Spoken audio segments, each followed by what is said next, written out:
মাটি খুঁড়লেই মানুষের হাড়গোড় বেরিয়ে আসে আজিমপুর গোরস্থান থেকে। এটা হলো পায়ের হাড্ডি। পায়ের হাড্ডি। হ্যাঁ, এটা হলো হাতের হাড্ডি। কবর খননের পেশায় নিয়োজিতরা জানান, নতুন কবরের জন্য মাটি খুঁড়লে হরহামেশাই পাওয়া যায় মানুষের কঙ্কালের বিভিন্ন অংশ। প্রাপ্ত হাড়গুলো নতুন কবরে লাশের সাথেই দাফন করা হয়। ওনাদের লাশের সাথে কবরের সাথে আবার ওনাদের মাটির সাথে আমরা যখন দিব ওনাদের মাটির সাথে আবার দিয়ে দেবো, ঢেকে দিতে পারি। সাধারণত এক একজন গোরখোদক সারাদিনে 2টি কবর খুঁড়তে পারেন। আকার আকৃতি অনুসারে কবর খুঁড়তে 1 ঘন্টা থেকে 3 ঘন্টাও লেগে যায়। কবর খোঁড়ার কাজটি বেশ শ্রমসাধ্য বলে জানান গোরখোদকেরা। কোনো কবর খুঁড়তে যায় মনে করেন যে মাটি মনে এমন কবর আছে আপনার 3 ঘন্টা 4 ঘন্টা লেগে যায়, মানে খুব দিন মাটি ওঠে না, মানে বরকতে নেই। আর কিছু কিছু কবর আছে মনে করেন যে দলে মনে করেন যে কবর হয়ে যায়। সারাদিন পরিশ্রমের কাজ তো, মাটি কোবানোর কাজ। হাইজ গেলে 2টা।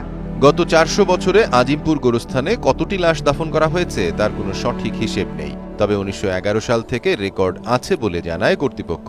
প্রতিদিন গড়ে 30 থেকে 35টি লাশ দাফন করা হয় এবং মাসে 700 থেকে 750 মানুষের শেষ ঠিকানা হয় এই গোরস্থান। তো আমরা কবর কাইতেও রাখি 8-10টা অল টাইমিং। প্রতিদিনই মানুষের বৃহত্তম এই কবরস্থানে সমাহিত হচ্ছে নগরবাসীর মরদেহ। 400 বছর আগের পুরনো কবরস্থান আজিমপুরের গোড়াপত্তন হয়েছে ঢাকা শহরের পত্তনের সূচনা লগ্নেই।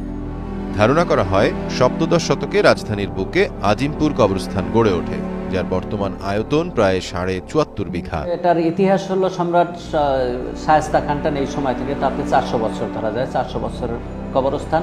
সাধারণত প্রতি 18 মাস পর পুরনো কবরকে মাটির সঙ্গে মিশিয়ে নতুন কবরের উপযোগী করা হয়। 4টি ধাপে লিজ নেওয়া হয় এই কবরগুলোকে। 10 বছরে 5 লাখ, 15 বছরে 10 লাখ, 20 বছরে 15 লাখ, 25 বছরের জন্য 20 লাখ টাকা লিজ দিয়ে থাকে সিটি কর্পোরেশন। আগেকার নিয়ম অনুযায়ী 99 বছরের জন্য কবর রিজার্ভ করা যেত। বর্তমানে স্থান সংকটের কারণে সেটি বন্ধ রয়েছে। 4টা ধাপে লিজ হয়, 10 বছর, 15 বছর, 20 বছর, 25 বছর। 4টা ধাপে লিজ হয়। এই লিজগুলো 10 বছরে 5 লাখ, 15 বছরে 10 লাখ, 20 বছরে 15 লাখ, আর হলো 25 বছরে 20 লাখ টাকা নেওয়া হয় কবরের জন্য।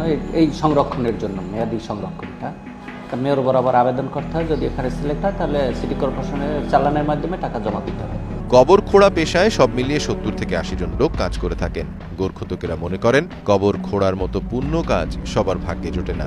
ইনকাম নিয়েও যথেষ্ট সন্তুষ্ট তারা। কবর খোঁড়ার বিনিময়ে পরকালে মুক্তির আশাও করেন তারা।